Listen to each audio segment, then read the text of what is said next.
आदि ब्रह्मा आदिनाथ भगवान की जय। वर्तमान शासन नायक भगवान महावीर स्वामी की जय। 24 तीर्थंकर भगवान की जय। पूर्वाचार्यों की जय। परम पूज्य चारित्र चक्रवर्ती आचार्य श्री शांति सागर जी महाराज की जय। आचार्य आदि सागर जी अंकलीकर महाराज की जय। आचार्य गणाधिपति गणधराचार्य कुंतु सागर जी गुरुदेव की जय। वैज्ञानिक धर्माचार्य आचार्य रत्न गांधी जी की जय। परम पूज्य श्रवण मुनि सुवी के सागर जी की जय। मुनि श्री अध्यात्म नंदी जी की जय। माता जी के चरणों में वंदामी, चंडिका माता जी के चरणों में इच्छामी। सभी को जय जिनेन्द्र। आज मैं इस वेबिनार को प्रारंभ करने के लिए गणनी आर्य का सुवत्सलमती माता जी के चरणों में वंदामी करते हुए निवेदन करता हूँ कि हे माता जी अपनी मंगल वाणी से मंगलाचरण प्रस्तुत करें। वंदा माता वंदा।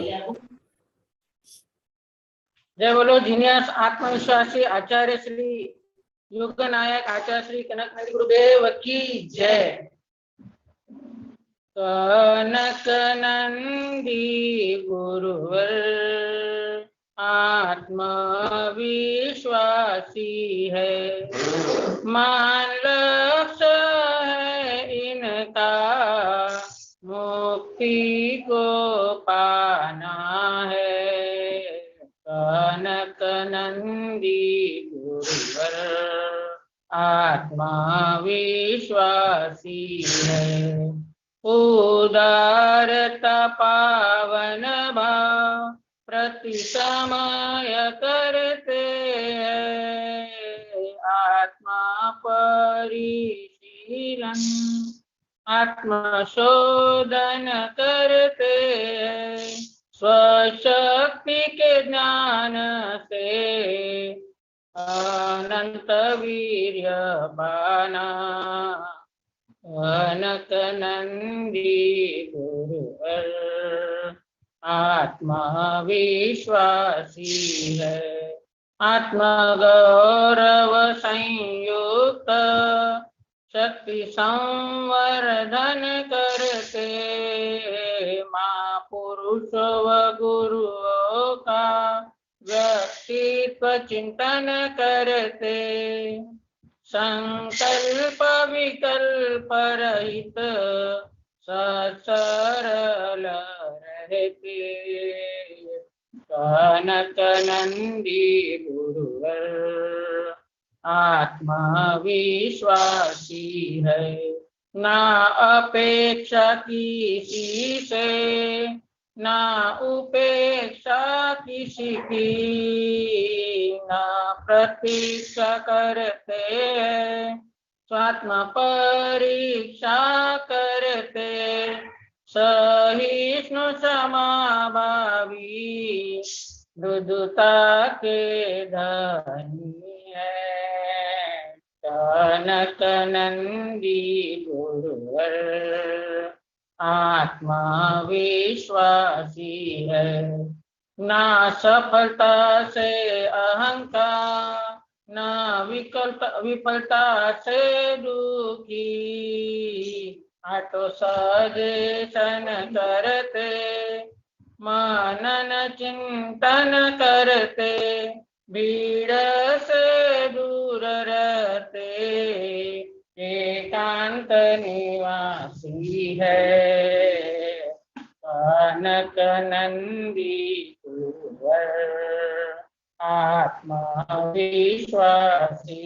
है, समय शक्ति का सदुपयोग बाह्य प्रपंच से दूर। रात्रि जागरण कर आत्मचिंतन करते। पर चिंता अधम अधमा वह कभी नहीं करते। कनक नंदी गुरुवर आत्मविश्वासी है, संवेदनशीलता दया करुणा परोपकार पर दुख का करता। सर्वोदय की भावना सुवत्सलता से ही स्वमार्ग प्रशस्त करते, कनक नंदी गुरुवर आत्मा विश्वासी है। महान लक्ष्य इनका मुक्ति को पाना है, कनक नंदी गुरुवर आत्मा विश्वासी है। ये कविता मैंने तेलियाकोट पुनर्वास कॉलोनी में 19/5/2019 को मध्याह्न में बनाई थी। ये गुरुदेव के चरणों में समर्पित। आज उत्तम आर्जव धर्म दिन है। पहला दिन उत्तम समा, दूसरा मार्दव, तीसरा आर्जव। परंतु ये नहीं कि उत्तम समा का जो पहला दिन हो गया तो क्षमा धर्म समाप्त हो गया, दूसरा दिन मार्दव धर्म का है तो समाप्त हो गया। ये तो जो 10 धर्म है ये जीव के आत्म धर्म है। ये आज एक हो गया, कल एक हो गया, उनको छोड़ दो और फिर हम बाद में वो क्रोध करने के लिए, मान करने के लिए, मायाचारी करने के लिए फ्री है, ऐसा नहीं है। गुरुदेव प्रतिवर्ष और अभी वेबिनार में बहुत गहनता से इनका वर्णन करते, मुझे इतनी शक्ति नहीं है, फिर भी मैंने जो गुरुओं से सुना है तो उदाहरणों के माध्यम से ही मैं आप लोगों को कुछ बताने का प्रयत्न कर रही हूँ। क्षमा सागर महाराज जी ने कहा था कि व्यक्ति वक्र तो बहुत सरल सहजता से बनता है और अनादिकाल से यही कर रहा है, वो वक्र ही परिणाम लेके चलता है और सरल बनना ही कठिन है। जो गुरुदेव भी वेबिनार में रोज यही बताते हैं कि जो सरल आत्मा का स्वभाव है, जीव अभी तक अनादिकाल से विभाव में ही जी रहा है और अपने स्वभाव में आने के लिए उसको बहुत कई भव लग जाते हैं। तो ऐसे इसके लिए सांप का उदाहरण ले लीजिए।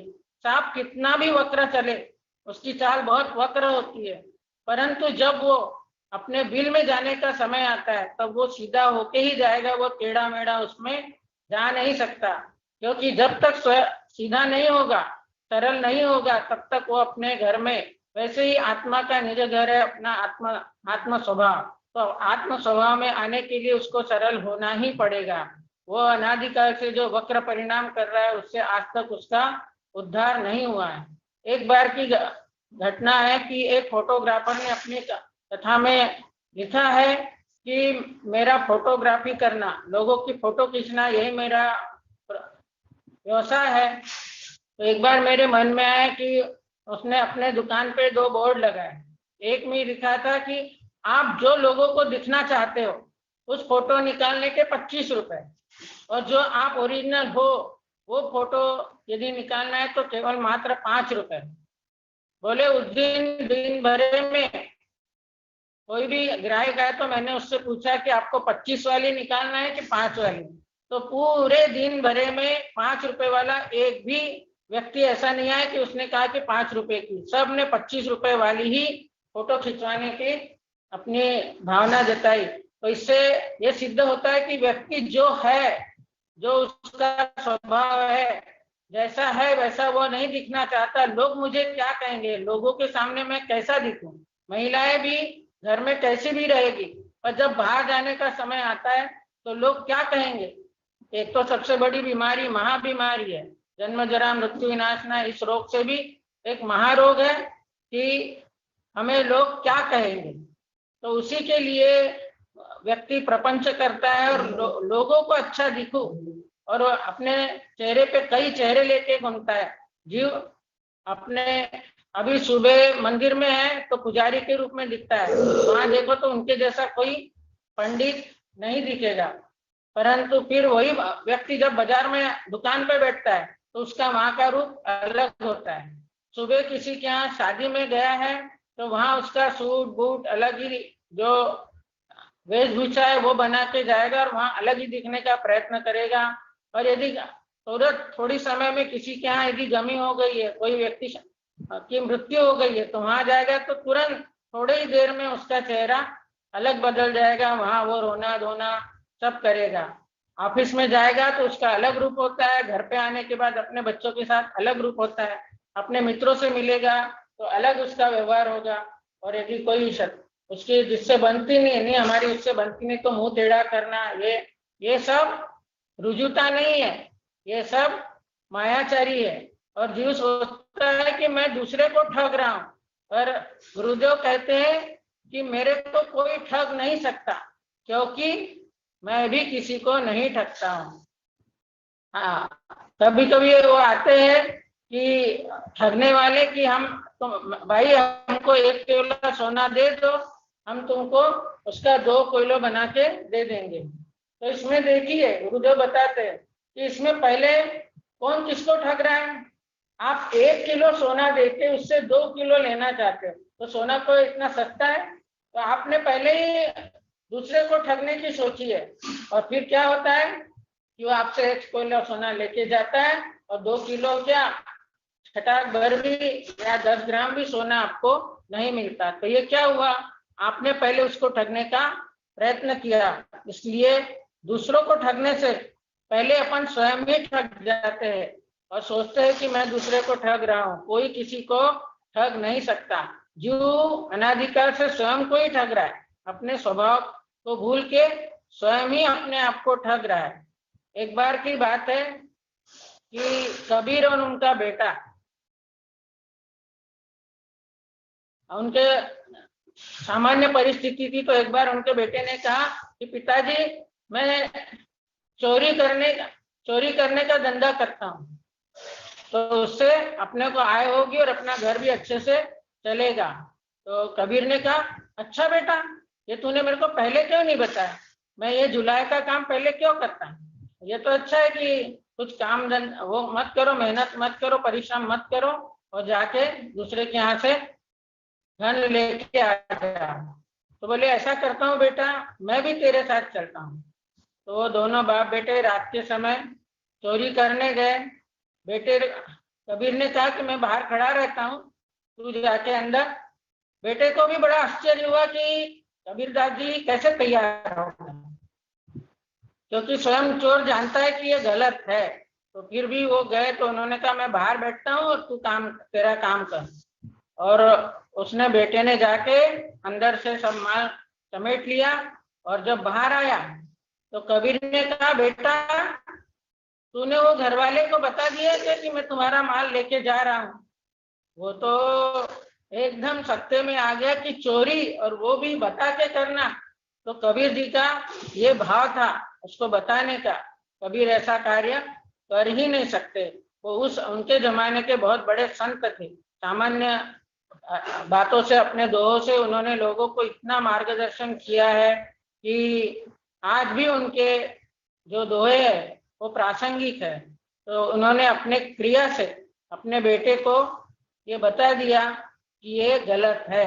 तो जो सरल होता है वो कभी भी वक्रता से चल ही नहीं सकता। शांति सागर महाराज जी के विषय में भी एक उनको संसार से कोई मोह नहीं था, ना उनका किसी कार्य में मन, सांसारिक कार्य में मन लगता था। कभी कभी उनको खेत पे रखवाली के लिए भेजते थे, तो वो खेत में जो चिड़िया वगैरह पक्षी आते और वो दाने जो फसल लगी है उसके दाने करते, तो वो दूसरी तरफ मुंह करके बैठ जाते और भाई तुम लोग खाओ जितना खाना है, और पानी भी रख देते खींच से। तो वो इतने सरल स्वभावी थे। ऐसा सरल स्वभाव मिलना बहुत ही आज के युग में बहुत दुर्लभ है। रवि भट्टाचार्य के युग में तो बहुत ही दुर्लभ है। एक बार का बनारसी दास जी का भी एक उदाहरण मैंने सुना है कि एक चोर, उनके गांव का चोर उनके घर आया, चोरी की और सब माल समेट लिया, गठड़ी बांध लिया। वो गठड़ी इतनी भारी हो गई कि वो उठा नहीं पा रहे थे, और जब बनारसी दास जी देख रहे थे कि वो उठा नहीं पा रहा, वो उठे और उन्होंने वो गठरी उसके सिर पे दे दी। उसको तो लगा क्या बात है, बहुत अच्छा हुआ ये। और वो घर जाके वो अपनी गठरी अपनी माँ के सामने रखता है और बताता है घटना कि मैंने जिनके घर पे चोरी की उन्होंने और मेरे को गठरी उठा के मेरे सिर पे रख दी। तो उनकी माँ ने जान लिया कि बेटा वो जिसके घर पे तूने चोरी की वो बनारसी दास जी हो सकते हैं, वही इतने सरलता से और तुझे कुछ भी नहीं कहा और ये दी, ये सब सामान तू ले जाके उनको वापस कर दे। तो जो सरल होता है उसका कोई उसके साथ कोई वक्रता कर ही नहीं सकता, ना उसको कोई ठग सकता, क्योंकि उसके स्वयं के भाव ऐसे नहीं है कि वो उसको कोई ठग सके। और इसका प्रत्यक्ष उदाहरण है गुरुदेव। गुरुदेव की हंसी के लिए सभी चाहते हैं कि हम गुरुदेव की हंसी देखें, सुने। हमको विषय समझ में आया नहीं, यहाँ पर गुरुदेव जो की हंसी, वो हंसी देख के आधे लोगों के दुख दूर हो जाते हैं। गुरुदेव क्यों हंस सकते हैं?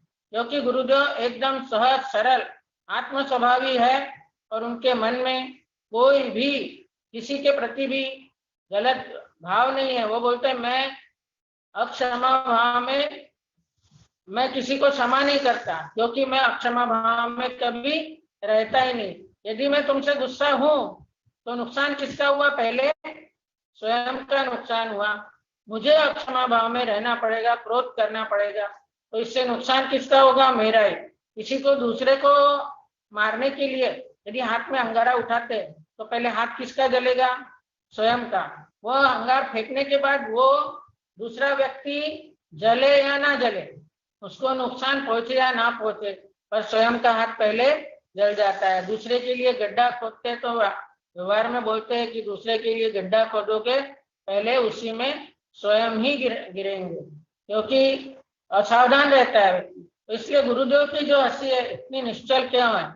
इतने लाफिंग सेंटर है पर वहां भी कोई इतना हंस नहीं सकता।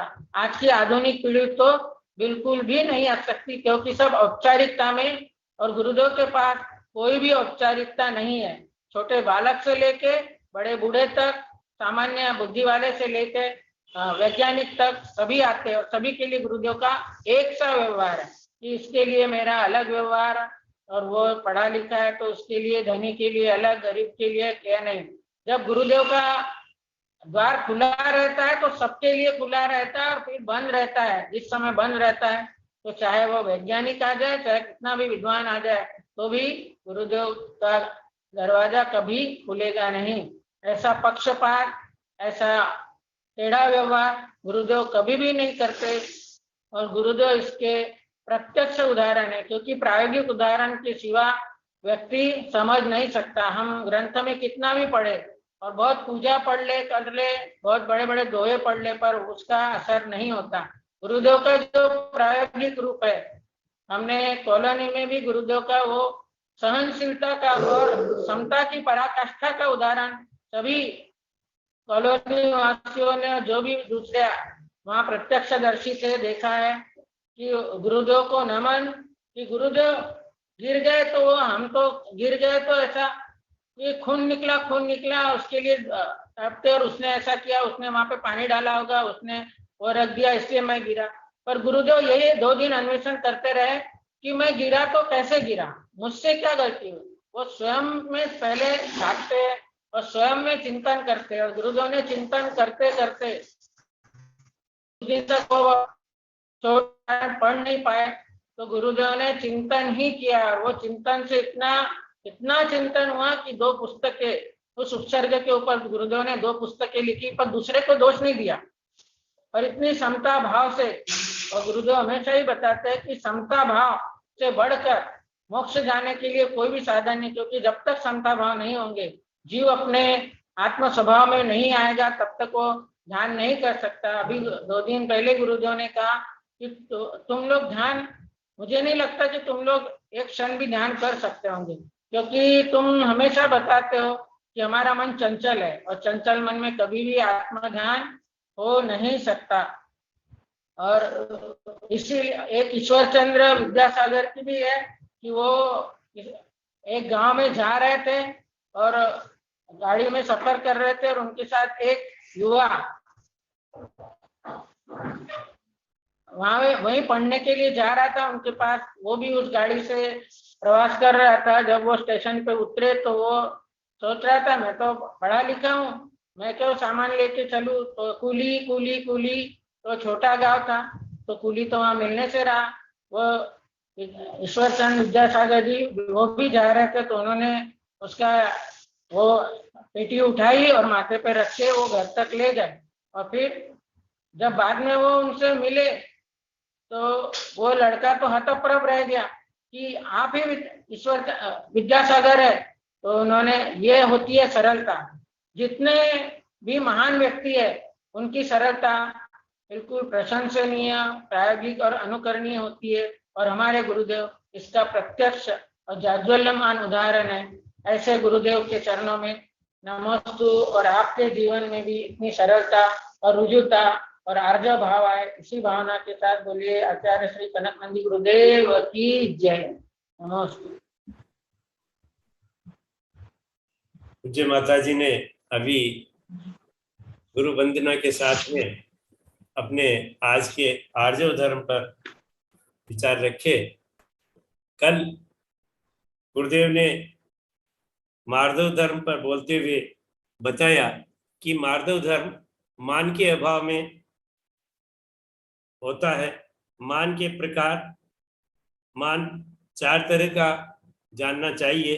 पत्थर की तरह जो बहुत मुश्किल से टूटे, हड्डी की तरह जो बहुत कठोरता से टूटे, लकड़ी की तरह, और चौथा है लता की तरह जो बहुत कोमल होती है और वो टूट जाती है। मान के इसी तरह अपमान, अभिमान, सम्मान और स्वाभिमान।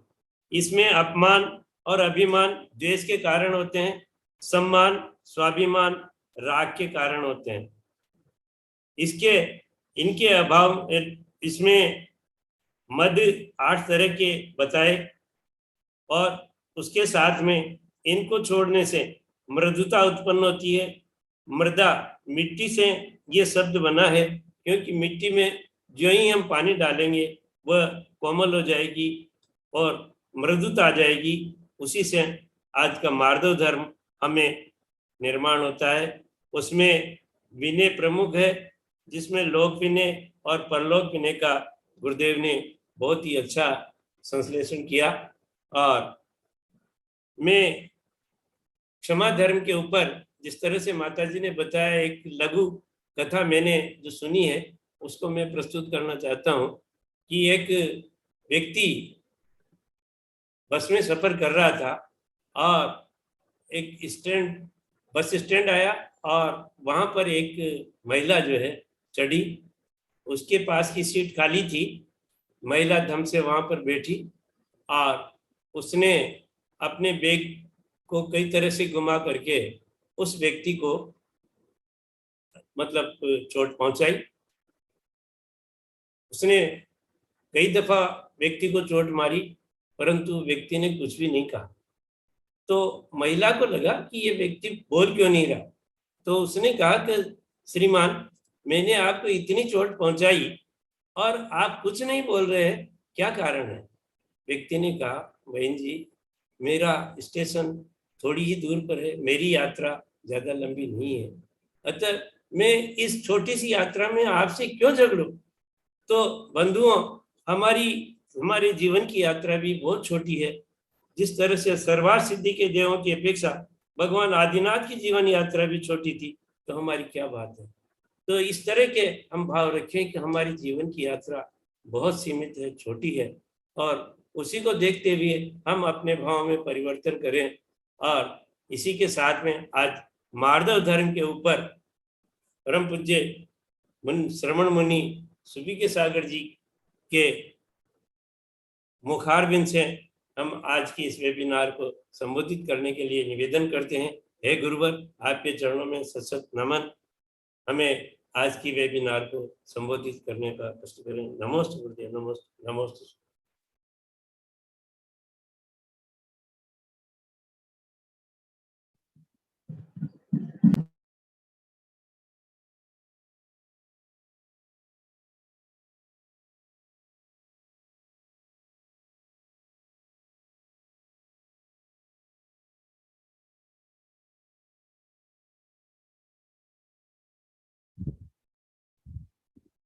हाँ, अब सुन पा रहे हैं आप लोग? हाँ, जय बोलो अनंतानंत सिद्ध परमेष्टि भगवान की जय। जय बोलो अनंतानंत गुण संपन्न देवादिदेव शांतिनाथ भगवान की जय। जिनवाणी सरस्वती माता की जय। जय बोलो शाश्वती का आध्यात्मिक पर्व पर्युषण की जय। उत्तम आर्जव धर्म की जय। जय बोलो परम पूज्य आर्जव के श्रेष्ठ आदर्श रूप आचार्य भगवंत श्री कनक नंदी जी गुरुदेव की जय। सत्य सनातन जैन धर्म की जय। समस्त संत वृंद की जय।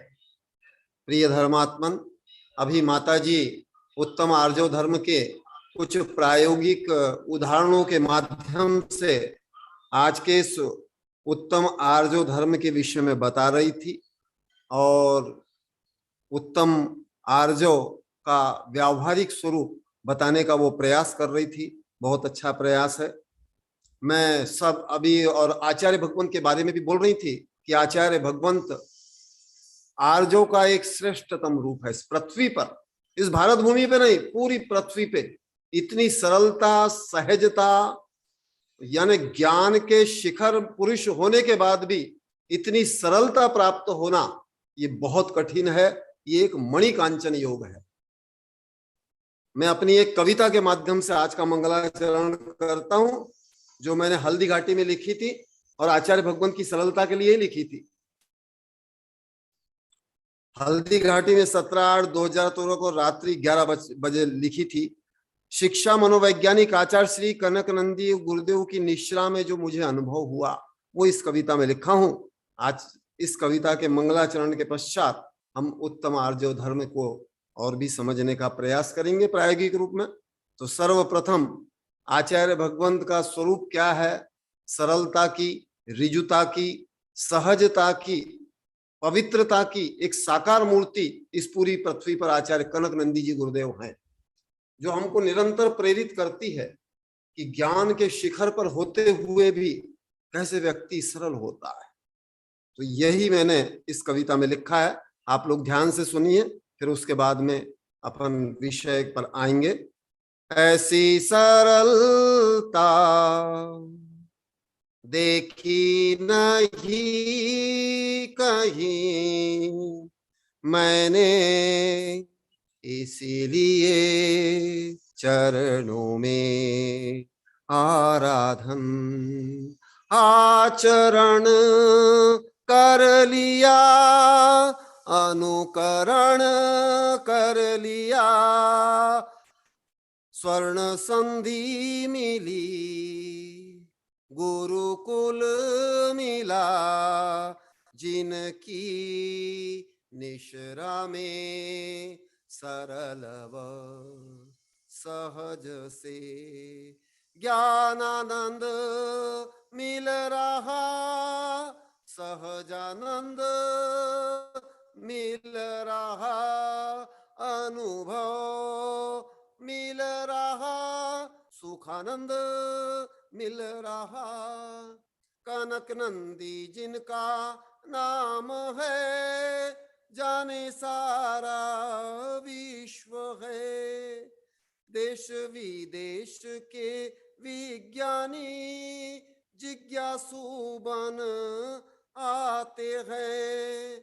धर्म दर्शन विज्ञान त्रिवेणी बहे, जिसकी शीतल धारा में समन्वय चले। ऐसी उदारता देखी नहीं कहीं मैंने, इसीलिए चरणों में आराधन आचरण कर लिया, अनुकरण कर लिया, अनुकरण कर लिया, आचरण कर लिया। वैज्ञानिक शिक्षा पद्धति अनेकांत समन्वयी, प्रश्नोत्तर पद्धति देखो प्रेरक आनंददायी। आते ज्ञानी विज्ञानी जिज्ञासुयाः प्रोत्साहक सुभाषिष पाते अनुमोदना। ऐसी विनम्रता देखी नहीं कहीं मैंने, इसीलिए चरणों में आराधन आचरण कर लिया, अनुकरण कर लिया। प्रगतिशील चर्चा वार्ता वैज्ञानिक संगोष्ठी अपूर्वार्थी अपूर्व करणी स्वाध्याय की पद्धति सनम्र सत्यग्राही सुविज्ञ जन गुरु से पाते शिक्षा अभिप्रेरणा। ऐसी सहिष्णुता ऐसी सरलता ऐसी विनम्रता देखी नहीं कहीं मैंने। सुनाई नहीं दे रहा तो खोल, क्या डिस्टर्ब हो। मैंने इसीलिए चरणों में, चरणों में आराधन चरण कर लिया, इसमें अनुकरण कर लिया, आचरण कर लिया, अनुकरण कर लिया। जय बोलो परम पूज्य आर्जो भावी आचार्य भगवान श्री कनक नंदी जी गुरुदेव की। इस कविता के माध्यम से मैंने ये बताने का प्रयास किया है कि सरलता ऋजुता आर्जव की साक्षात जाज्वल्यमान जीवंत मूर्ति आचार्य कनक नंदी जी गुरुदेव हैं। तो सबसे पहले हमको आर्जव धर्म के बारे में समझना है। आर्जव का अर्थ होता है सरलता ऋजुता। हाँ वो हो गया। हाँ तो आचार्य भगवंत के माध्यम से ही मैं बता रहा हूं और आपको प्रायोगिक रूप में समझने, जैसे माता जी भी बोल रही थी कि सरलता होती क्या है, ये हम आचार्य भगवंत के माध्यम से प्रायोगिक रूप में सीख सकते हैं। सरलता सहजता गुणग्राहिता उदारता सहिष्णुता यानी आर्जों के जितने आनुषंगिक गुण हैं हम प्रायोगिक जीवन से सीख सकते हैं। इतनी सरलता। जोधपुर से आचार्य भगवंत के एक शिष्य आते हैं डॉक्टर सोहन राज जी तातेड़, जो सिंघानिया यूनिवर्सिटी के चांसलर थे और अभी अंतरराष्ट्रीय व्यक्तित्व हैं। देश विदेश की सैकड़ों संस्थाओं से जुड़े हुए हैं, बहुत बड़े अभिप्रेरक हैं, विद्वान व्यक्ति हैं और श्वेतांबर श्रमणियों को भी वो अध्यापन कराते हैं। ऐसे सोहन राज जी तातेड़ जब भी आते हैं तो यही बोलते हैं, गुरुदेव मैं तो अंतरराष्ट्रीय स्तर पर घूम करके आया, आपकी जैसी ऋजुता सरलता मैंने कहीं नहीं देखी, ऐसी अनौपचारिकता भी मैंने कहीं नहीं देखी। आपके इस दरबार में मेरे जैसा कोई भी विद्वान आए, शोधार्थी आए, वैज्ञानिक आए, कोई दार्शनिक आए, आचार्य आए, चाहे एक सामान्य किसान आए, चाहे सामान्य कोई पशु भी आ जाए, लेकिन सब आपका समो शरण के जैसा आपका दरबार है जहां पे सबको स्थान है। इतनी सरलता की मूर्ति आचार्य भगवंत को देख करके वो कहते हैं कि मैं जिस पूर्व संघ से आया हूं वहां पर भी सारे साधन सुविधाएं बहुत है, लेकिन वहां भी हमको कुछ औपचारिकताओं के साथ ही प्रवेश प्राप्त होता है। लेकिन आपके पास तो हम सरल सहजता से आ जाते हैं, हमको कोई अपॉइंटमेंट नहीं लेना पड़ता, हमको कोई किसी प्रकार का दबाव नहीं, किसी प्रकार की आपके पास कोई याचना नहीं है। कितनी सरलता है। आचार्य भगवंत के अन्य गुणों के साथ इस गुणों को आप जोड़िए, ये गुण ही मुख्य रूप से केंद्र में है, सरलता। तो सरलता के कारण गुरुदेव में ये सब गुण है और इसका हमें मूल्यांकन करना चाहिए। और ये साधुता की पराकाष्ठा है, ऋजुता। यही सरलता है, यही साधुता है, यही सज्जनता है और यही संतत्व है। इसके बिना साधुता संभव ही नहीं है। हम देश विदेश के विभिन्न धर्मों में भी देखते हैं कि वहां सरलता की और सहजता की बहुत भूरी भूरी प्रशंसा की गई है, अनुमोदना की गई है, उसकी आराधना की गई है। हम आज क्रिश्चियन धर्म को देखें तो यीशु मसीह को सरलता की मूर्ति बताया गया है। उनका रूप क्या है? एक बकरी चराने वाले गडरिया का रूप है। यीशु मसीह जिसको आज दुनिया में सर्वाधिक ईसाई समुदाय के लोग के आदर्श रूप हैं। भले ही उनके ही शिष्यों ने उनके साथ में प्रतिशोध लेकर के उनको सूली पे भी चढ़ाया था। सूली पे नहीं, अपने क्रॉस पे चढ़ाया था, उनको पीड़ा दी, यातना दी, लेकिन आज वही जो क्रॉस है वो उनका प्रतीक बन गया, उस धर्म का प्रतीक बन गया। क्यों बना? क्योंकि यीशु मसीह की सरलता। ऐसे ही हम जैन धर्म तो ऋजुता के बारे में, यहाँ तो आज इसका दिवस ही उत्तम आर्जव है। यहाँ तो ऋजुता की आपने अनेक कथाएं पढ़ी होगी। हमारे ग्रंथों में मुनि यशोधर का वर्णन आता है। मुनि यशोधर मुनिराज कितने समता भावी, कितने सहज भावी थे। राजा श्रेणिक ने उन पर इतना उपसर्ग किया, 500 शिकारी कुत्ते छोड़े और मरा हुआ सर्प उनके गले में डाल दिया।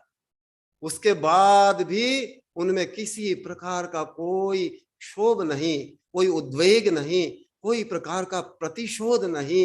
समता, सरलता, सहजता की मूर्ति यशोधर मुनि। जब उनका उपसर्ग दूर हो जाता है, रानी चेलना उनका उपसर्ग दूर करती है और उसके बाद में वो ध्यान से सामान्य स्थिति में आते हैं और दोनों को ही समान रूप से आशीर्वाद देते हैं। चेलना को भी और उपसर्ग करता, एक उपसर्ग करता राजा श्रेणिक था और एक उपसर्ग हरण करती रानी चेलना थी, लेकिन दोनों को समान रूप से आशीर्वाद दिया। और वहीं से राजा श्रेणिक के जीवन में उस सरलता का परिणाम देखो। राजा श्रेणिक के जीवन में एक महान क्रांति हुई, सम्यक दर्शन की क्रांति हुई। वो छाई सम्यक दृष्टि बन गया। भले ही अपने उस महान पाप के कारण अभी वर्तमान में वो अधोगति में है, लेकिन आगामी काल के प्रथम तीर्थंकर यानी इस ब्रह्मांड की सबसे पूज्य मूर्ति राजा श्रेणिक बनने वाले।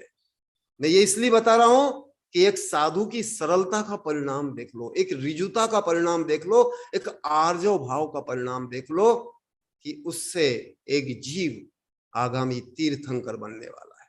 ये तो जैन धर्म में सरलता की पराकाष्ठा है। अब मैं आपको थोड़ा हिंदू धर्म के बारे में भी बताता हूं।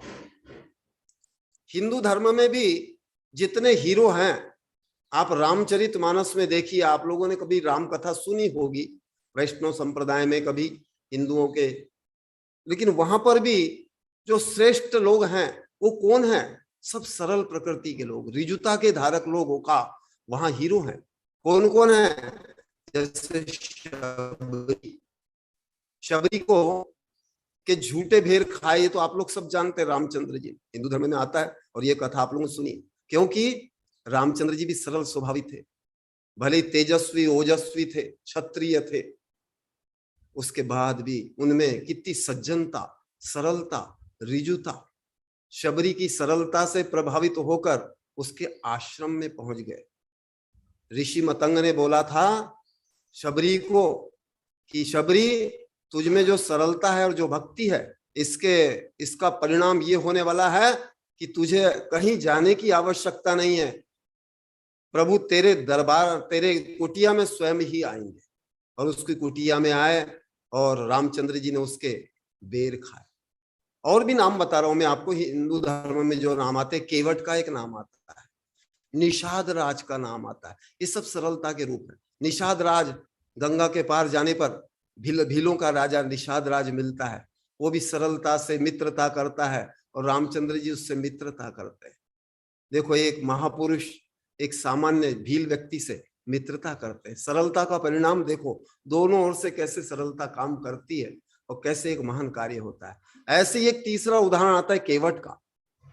केवट का उदाहरण आता है, केवट जब रामचंद्र जी वनवास को जाते समय गंगा पार करने के लिए गंगा के तट पर पहले खड़े रहते और फिर केवट आता है तो केवट उनको डायरेक्ट नाव में बैठने नहीं देता। क्यों नहीं बैठने देता? वो अपनी सरलता से बोलता है, प्रभु मैंने सुना है कि आपके पैरों में बड़ा जादू है, मेरी नाव भी पत्थर की हो जाएगी, मेरी नाव पत्थर की ना हो, इसलिए मैं बिना पैर धोए तो आपको बैठने नहीं दूंगा नाव में। देखो सरलता का रूप देखो कैसा हो रहा है, कैसा संवाद चल रहा है। और ऐसा करके उसके पाद प्रक्षालन करते रामचंद्र जी के, फिर केवट नाव में बैठाल करके गंगा पार कराते हैं। गंगा पार कराने के बाद में रामचंद्र जी उसको उतराई देते हैं, केवट को एक मुद्रिका देते हैं कि ये उतराई में ये तुम्हारा जो पारिश्रमिक है ये आप ले लो। लेकिन केवट स्वीकार नहीं करता।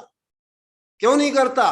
वो क्या कहता है देखो सरलता में, हे प्रभु आप भी केवट और मैं भी केवट, यानी दोनों की जाति एक है, और एक जाति वाले किसी से कोई पारिश्रमिक लेते नहीं है, मोची से मोची पैसा नहीं लेता कुछ काम कराने का। समान धर्मी या समान जाति वाले ऐसा, या समान जो कर्मी होते हैं वो ऐसा किसी से कोई पारिश्रमिक या धन नहीं लेते, उनका काम वो निशुल्क कर देते हैं। तो वो भी बोलता है, क्या बोलता है, आप भी केवट और मैं भी केवट हूं, इसलिए मैं पारिश्रमिक लूंगा नहीं, क्योंकि मैं तो गंगा पार कराने वाला केवट हूं और आप तो भाव सागर से पार कराने वाले केवट हैं। देखो दोनों केवट कैसे मिले। ये भी एक सरलता का रूप है हिंदू धर्म।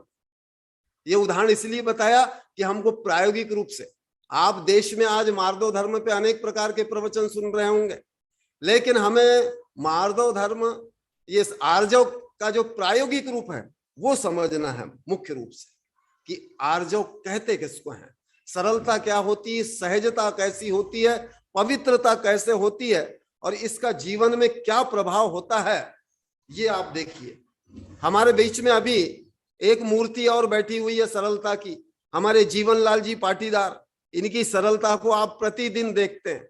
ये खेती में अपना श्रम करते हुए भी प्रतिदिन इस वेबिनार का श्रवण करते हैं। सरल स्वभाव के हैं और बहुत विनम्र स्वभाव के हैं, रिजुता के धनी हैं, और आचार्य भगवंत के चरणों में सदैव साष्टांग नमन करने वाले ऐसे हमारे जीवनलाल जी पाटीदार हैं। ये भी कहते हैं, गुरुदेव मैंने 4 धाम की यात्रा कर ली, लेकिन मुझे जो सरलता, सहजता, आत्मबोधि आपसे प्राप्त हुई वो कहीं भी प्राप्त नहीं हुई।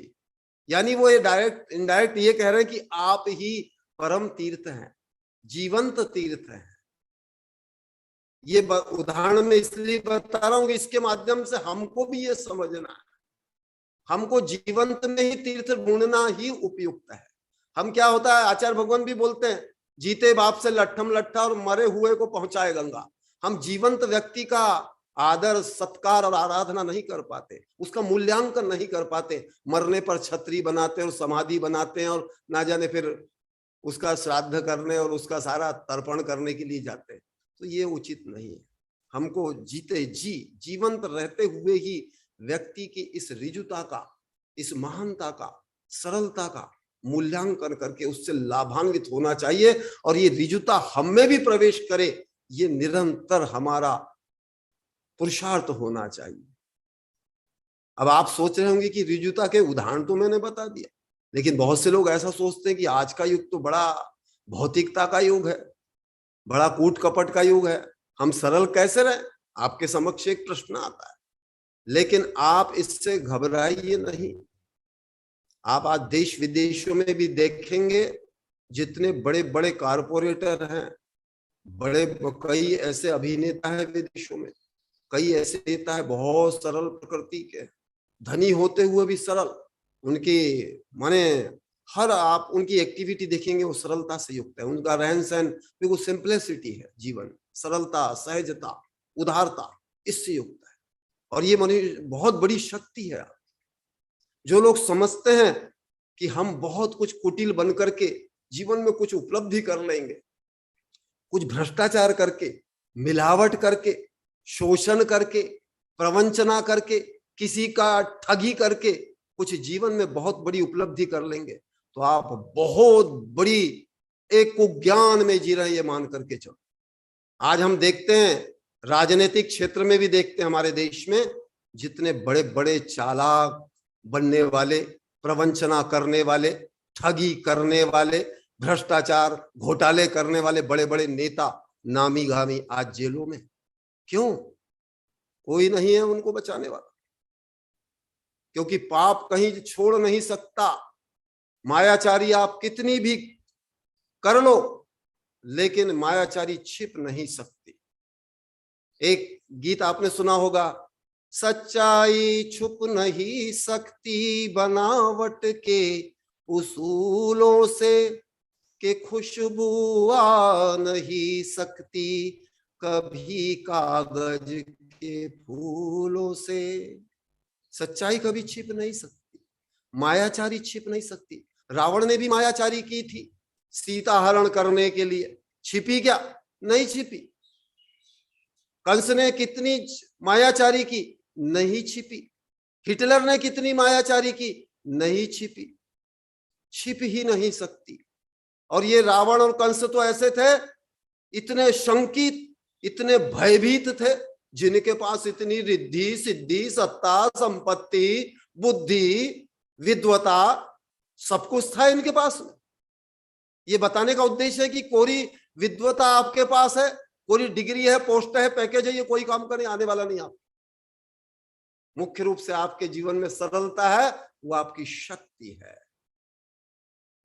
जैसे सरल रेखा होती है ना, सरल रेखा की दूरी कम होती है, लेकिन जो वक्र रेखा होती है वो एक दूसरे को काटती भी है और उसका कोई कहीं और छोर ही नहीं रहता। सरल रेखा 90 डिग्री की रेखा बनी है आप तो अपने जीवन। फिर देखिए कैसा आनंद आता है। कपट न कीजे कोई चोरन के पुर ना बसे, सरल स्वभावी होए ताके बहु घर बहु संपदा। आप लोग प्रतिदिन अभी पूजा में तो बोल रहे होंगे, पर्युषण की 10 लक्षणी की पूजा में, तो सरल स्वभावी होना। लेकिन सरल स्वभावी होना कठिन भी है और सरल भी है। आप सब प्रपंच छोड़ो, कुटिल व्यक्ति को बहुत सोचना पड़ता है, अनेक प्रकार की उसको पाखंड रचना पड़ता है। उसके जीवन में सदैव एक द्वंद्व बना रहता है, कि स्ट्रेस बना रहता है, तनाव बना रहता है, भय बना रहता है। अभी आधुनिक विज्ञान भी ये सिद्ध कर रहा है कि जो व्यक्ति मायाचारी का होता है उसमें स्ट्रेस होता है, और इस कुटिलता के इस स्ट्रेस से वो निरंतर भयभीत रहता है, रोगाक्रांत होता है, शारीरिक रूप से, मानसिक रूप से, आध्यात्मिक रूप से रुग्ण रहता है ऐसा जीव। इसलिए मायाचारी के भी बहुत सारे रूप हैं। मैं आपको मायाचारी के रूपों को बताने की दृष्टि से एक कविता के माध्यम से यदि बताऊं तो आपको अच्छा लगेगा। वैसे आचार्य भगवंत की एक कविता तो बहुत सी हैं इसके ऊपर में, लेकिन एक कविता के माध्यम से मैं बता रहा हूं कि हमारे जीवन में आज मायाचारी कितनी आ गई है। ना सिर्फ हमारे पारिवारिक सामाजिक राजनीतिक जीवन में, यहां तक कि धर्म में भी मायाचारी सर्वत्र आज हम देखते हैं। तो इस मायाचारी से बचने के लिए मैं आपको बता रहा हूं, आचार्य भगवंत ने झाड़ोल सराड़ा में 25/5/2011 को रात्रि 3:04 पे ये कविता लिखी थी। इस कविता के माध्यम से बताता हूं कि क्यों करते हो ढोंगाचार। आज धर्म क्षेत्र में ढोंगाचार अधिक है, कोई जिसकी आवश्यकता ही नहीं है, लेकिन अनावश्यक इस जीवन को इतना जटिल और कुटिल बनाया जा रहा है, क्योंकि आपकी भौतिक आकांक्षा, आपकी दुर्बुद्धि, आपकी मिथ्या बुद्धि, आपका एक विपरीत अभिनिवेश, ये आपको सब करने के लिए विवश कर रहा है। इसलिए ऐसे ढोंगाचार से कोई नहीं, लाभ होने वाला नहीं। सरल बनो, सरलता से ही आप इस संसार से पार जाने वाले। आप कुटिलता करके कितने भी बड़े बड़े महान अनुष्ठान कर ले धर्म के, आपका पतन ही होगा। जैन धर्म में आता है, हमारे महापुरुष भी नरक में गए, शुभम चक्रवर्ती भी नरक गए। आप सोचते होंगे कि महापुरुष जिनके पास सत्ता संपत्ति इतना चक्रवर्तित्व था, उसके बाद भी उनका पतन हुआ। क्यों हुआ? इसका थोड़ा सा दिग्दर्शन इसका थोड़ा सा प्रायोगिक आपको समझने में इस कविता के माध्यम से सुविधा होगी, इसलिए ये कविता आप लोग ध्यान से सुनिए। यदि करना है विपरीत काम, क्यों करते हो ढोंगाचार, क्यों करते हो ढोंगाचार। घड़ियाली आंसू बहाए नैने, करनी तुम्हारी क्रूराचार, करनी तुम्हारी क्रूराचार। ग्रंथ भी पढ़ो भावना धरो, ना करो तुम सदाचार। धर्म भी करो पावन न बनो, नहीं है तुम में पवित्राचार। यदि करना है विपरीत काम, क्यों करते हो ढोंगाचार, क्यों करते हो ढोंगाचार। हमारे जीवन में देखो कहां कहां धर्म क्षेत्र में भी किस रूप में मायाचारी प्रवेश की हुई है। हमारी दुर्बुद्धि के कारण, हमारी इस विपरीत धारणाओं के कारण। मंदिर जाओ गप्पे लगाओ, फैशन करते पापाचार। दर्शन कम प्रदर्शन भारी, करते हो तुम मायाचार। पूज्य गुण प्राप्ति हेतु न पूजा, पंथ मत बाह्य आडंबर। निंदा चुगली ईर्षा द्वेष भाव, मोक्ष मार्ग से बाह्य आचार। यदि करना है विपरीत काम, क्यों करते हो ढोंगाचार, क्यों करते हो ढोंगाचार। तीर्थ यात्रा का बहाना बनाकर करते हो तुम मनोरंजन। फैशन व्यसन पिकनिक करते, किंतु न करते मन मंजन। धर्म कार्य के अध्यक्ष बनो, बनो है तुम पदाधिकारी। दया दान सेवा कुछ ना करो, बनते हो तुम शासनकारी। यदि करना है विपरीत काम, क्यों करते हो ढोंगाचार, क्यों करते हो ढोंगाचार। सबकी फोटो आ जाए सब जितने। और आगे सुनिए। पर्व उपवास रूढ़ी पालते, पालते नहीं हो नैतिकाचार। सहज सरल भाव न रखते, नहीं पालते समताचार। पढ़ाई करो आधुनिक बनो, नहीं है तुम में आधुनिक ज्ञान। बगुला समान सफेद पोष, अंतरंग में कुटिलाचार। यदि करना है विपरीत काम, क्यों करते हो ढोंगाचार, क्यों करते हो ढोंगाचार। घड़ियाली आंसू बहाए नैने, करनी तुम्हारी क्रूराचार, करनी तुम्हारी क्रूराचार। नेता भी बनो भाषण करो, नहीं है तुम में सदाचार। रक्षक बनकर भक्षक बनते, राष्ट्रद्रोहात्मक भ्रष्टाचार। डिग्री प्राप्त कर नौकर बनते, चाकर बन के नौकरशाह। काम न करो शोषण करो, भ्रष्टाचार में शाहनशाह। यदि करना है विपरीत काम, क्यों करते हो ढोंगाचार, क्यों करते हो ढोंगा। देखो इस कविता के माध्यम से ये समझना है कि आज हमारे सार्वजनिक जीवन में, पारिवारिक सामाजिक जीवन से लेकर राष्ट्रीय जीवन और अंतरराष्ट्रीय जीवन में कितनी मायाचारी है। चाहे शिक्षा हो, समाज हो, राजनीति हो, कानून हो, धर्म हो, शासन हो, प्रशासन हो। धर्म जो बिल्कुल सरलता का रूप था, जो सब पापों से मुक्त होने के लिए हम इस पर्युषण की आराधना करते हैं, उसमें भी कितनी मायाचारी घुसी हुई है। ये आपको इस कविता के माध्यम से समझना है।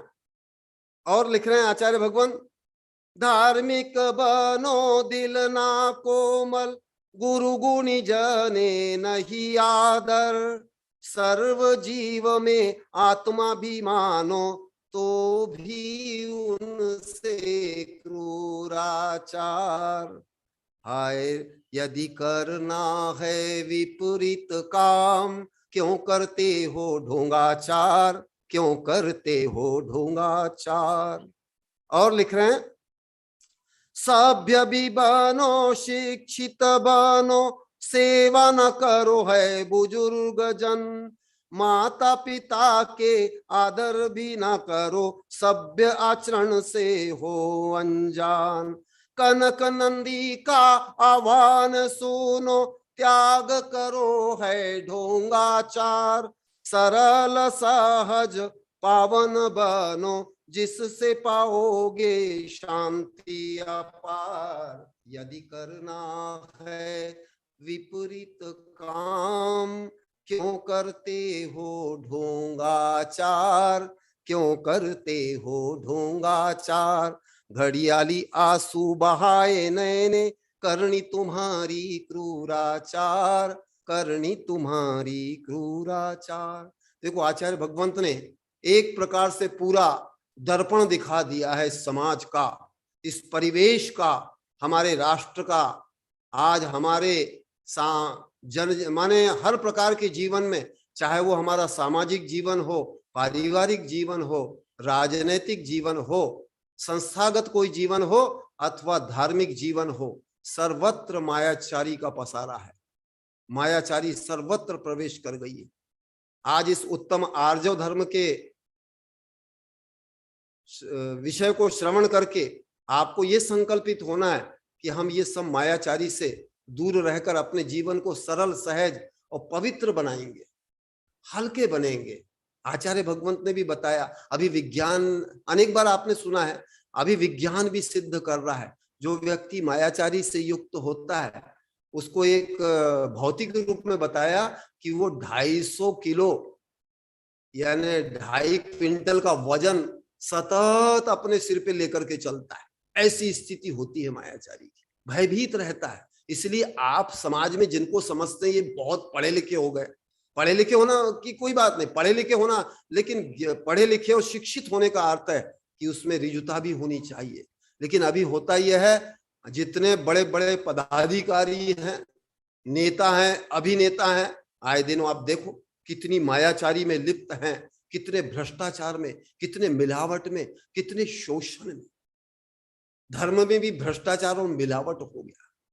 मिलावट का एक रूप और मैं बता रहा हूं, इस कविता के माध्यम से आपको बताया, एक और कविता के माध्यम से आपको बताता हूं, उसके बाद में सामान्य रूप में और बताऊंगा, मैं आपको बताने का प्रयास करूंगा। और ये मैं कविता के माध्यम से इसलिए बता रहा हूं कि आप प्रायोगिक रूप में समझ पाएंगे मायाचारी क्या है, कैसे हमारे जीवन में इसने प्रवेश किया है। क्योंकि अधिकतर लोग शब्द बोध, भाव बोध नहीं रहता, शब्द बोध भी सही नहीं है, आर्यों का अर्थ भी नहीं समझते। मायाचारी क्या है, जिसको आप आपकी भाषा में जैसे बोलते कूट कपट है, ये कूट कपट है। तो कूट कपट के कारण अभी विज्ञान की भाषा में आचार्य भगवंत ने कविता लिखी है। आज साइंस इसको क्या मानता है ये भी सुनिए, ध्यान से सुनिए, बहुत समझने योग्य विषय है। आप जो परंपरागत रूप में 10 धर्मों के ऊपर में प्रवचन सुनते हैं, उससे हट करके ये एक अलग रूप है जो हमको बिल्कुल प्रायोगिक रूप से और उसका साक्षात्कार कराएगा। मानसिक जटिलताएं, क्योंकि इस मायाचारी का एक रूप प्रदर्शन के रूप में, जिसको आप दिखावा बोलते, दिखावा। आज हर क्षेत्र में दिखावा हो गया, धर्म क्षेत्र में भी कितना दिखावा हो गया। चाहे हमारा ड्रेस, अभी महावीर जी उस दिन बोल रहे थे, हमारा ड्रेस कोड देख लो, हमारी जितने मंच है, मंडल हैं, आज कितने मायाचारी हो गई है धर्म में भी। तो इसके माध्यम से आप समझिए कि इससे आपको ज्ञात हो जाएगा कि मानसिक जटिलताएं, दिखावे की प्रवृत्ति है मेंटल कॉम्प्लेक्स। साइंस की भाषा में इसको मेंटल कॉम्प्लेक्स बोलते हैं।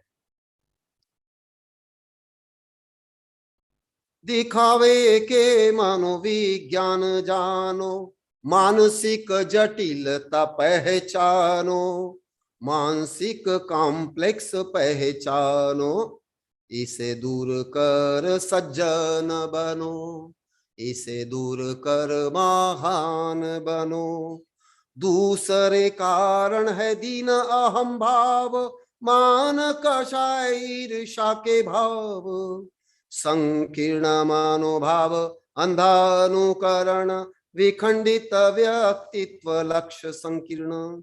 इस कविता के माध्यम से आपको कैसे कोरिलेशन है कषायों का, पापों का, दिखावे की प्रवृत्ति के पीछे हमारे अंतरंग में क्या क्या कषाय है, क्या क्या हमारी माइंड में, हमारा माइंडसेट कैसा है, क्या क्या कॉम्प्लेक्स है, इससे समझ में आएगा आपको।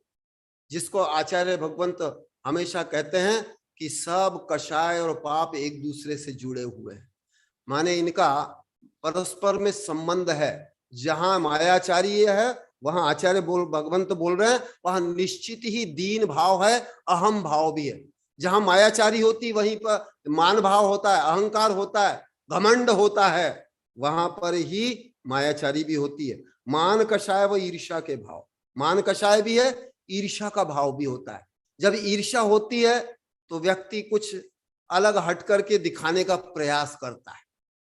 संकीर्ण मनोभाव व अंधानुकरण, इसके पीछे एक संकीर्ण मनोभाव भी होता है, और विखंडित व्यक्तित्व लक्ष्य संकीर्ण, जिनके जीवन में लक्ष्य संकीर्ण होता है। आज के जमाने में लोग सोचते हैं कि हम कुछ फैशन व्यसन करके बहुत कुछ इंप्रेशन दूसरों पर डाल देंगे, बिल्कुल नहीं।